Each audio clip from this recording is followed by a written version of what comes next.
Memphis Grizzlies are a team that I feel like everybody has kind of thrown under the rug this year, this offseason, due to the fact, ever since the Marcus Smart trade really, due to the fact, Ja Morant, 25 games, he will not be playing for the Memphis Grizzlies. So they gotta find some other alternatives when it comes to scoring the ball, when it comes to winning basketball games, honestly. They lose the best backup point guard in the NBA, Tyus Jones. He's now a Washington Wizard. They lose Dylan Brooks to Houston. Not the biggest loss in the world. They bring in another gritty energy, defense, toughness guy in Marcus Smart. They bring in D. Rose. Josh Christopher and Ja Jackson are also added to the squad with a couple of other minor offseason deals. And then Aquaman is back next year, so that'll be big-time addition to the squad, really, without even making a trade or anything. So make sure you hit the like button. Make sure you leave me a comment down below, as it really helps us out in the YouTube algorithm. As you can see, basically, our entire audience is not subscribed, so go ahead and hit that subscribe button. It'll really help us out in the YouTube algorithm, as I said. Now, with that being said, let's go ahead and get started. Looking at the busy start to the offseason that the Grizzlies had. With the Kristaps Porzingis trade, of course, at first they were not involved. And then they get involved. They send Tyus Jones to Washington while KP goes to Boston. With Ja Morant being suspended 25 games, that turns out to not be the best decision. But you go out and get Marcus Smart, who can play point guard. And then you get D. Rose as well. So you got plenty of depth there now. So it honestly doesn't look like the worst thing in the world at this point. 11.5 points a game and 6.3 assists last year, as well as 3.1 rebounds for Marcus Smart. So he was very good for the Celtics last year. Don't get it wrong. One of the best perimeter defenders in the league as well. 42% from the field, 34% from three, 1.5 steals. Dude was really good. And again, the Celtics, Eastern Conference Finals, should have been in the. I do not know how they didn't beat the Heat. But 3 years, $60 million left on that deal. So very, very solid contract. Marcus Smart, he's just a solid overall player that you bring in. Brings that toughness, that grit. And then you talk about the other minor additions. I don't know if either of these guys will be on the roster, but, if things work out, both of these guys could be, you look back, wow, that was a steal of a move by the Memphis Grizzlies. Ja Jackson is one of those guys that if he develops in the G League, he can be all right. But from what we saw in the Summer League, it was not promising. And then Josh Christopher, he's Josh Christopher. Hadn't really caught on anywhere, but still some potential. Now, the Ja Morant situation, stupid, but 25 games I felt like was a little bit excessive, especially for a team in the Western Conference that is trying to get into the playoff hunt. 28 points a game, 8 assists, 6 rebounds. Missing that for 25 games, that's going to be huge next year. They're really going to have to pick up the slack. Now, he can't shoot it all, but 47% from the field, 1.1 steals. He's still so good. He almost averaged 30 a game on very good efficiency. And losing, I feel like 15 games, maybe 10 would have been a little bit more fair. But the Grizzlies, in their case, they are usually good without a Ja Morant. But that's because Tyus Jones was there.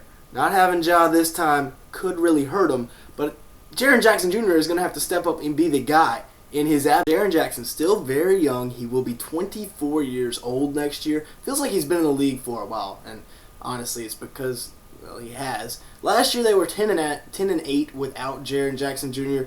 Not the best record in the world, but look at this stat: 9-2 when he scores 27 or more points.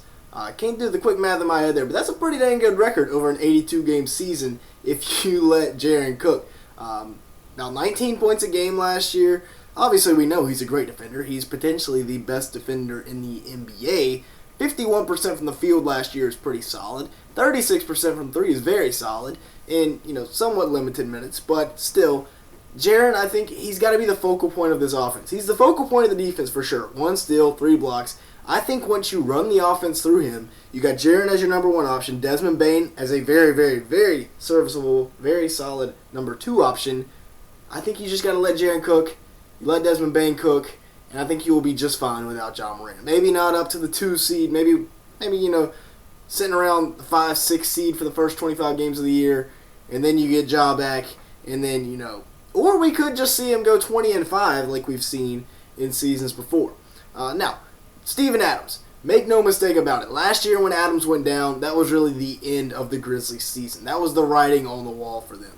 With Adams last year, they were number 3 in rebounding, number 1 in offensive rebounding, and number 1 in total blocks. Then, of course, he goes out, he's out for the rest of the year. And without Steven Adams last year, they were 14th in total rebounds, 18th in offensive rebounds. One of the most impactful players in the NBA that doesn't get talked about hardly at all. 8.6 points a game, 11.5 rebounds, 1.1 blocks, and the dude shot at 60% from the field. Steven Adams coming back for this Grizzlies team is going to be huge for them next year. Now let's take a look at the guard rotation. This is without Ja Morant, so for the first 25 games of the year, it's going to be Marcus Smart at the starting guards with probably Desmond Bane. Luke Kennard coming off the bench as that, probably the first guard off the bench because D Rose, a little bit old. 22 points a game, about 4 rebounds, 5 assists last year for Desmond Bane. Like I said, he is really good, and that was as the second option. Jaren was really the third option last year. Bane shot at 48% from the field, 41% from 3, with 1 steal. I think it's time, let's see what Desmond Bane can do as the number 1 option, and I'm actually really excited to see what he can do. Luke Kennard last year, 11.3 points, 3 assists, 2.5 rebounds a game, just a very solid role player because he brings length and shooting to this squad. 54% from 3 on 6 attempts a game in 23 games last year as a Memphis Grizzly. That is insanity, and it doesn't get talked about enough. And then Derrick Rose in 13 minutes last year, about 6 points, 2 rebounds. Nothing crazy, but again, D Rose is getting up there in age. All right, so let's look at the lineups here. This is, of course, without Ja Morant to start the year for the first 25 games. The thing that stands out to me is you have Marcus Smart and Jaren Jackson Jr. potentially as the greatest defensive duo in the NBA right now.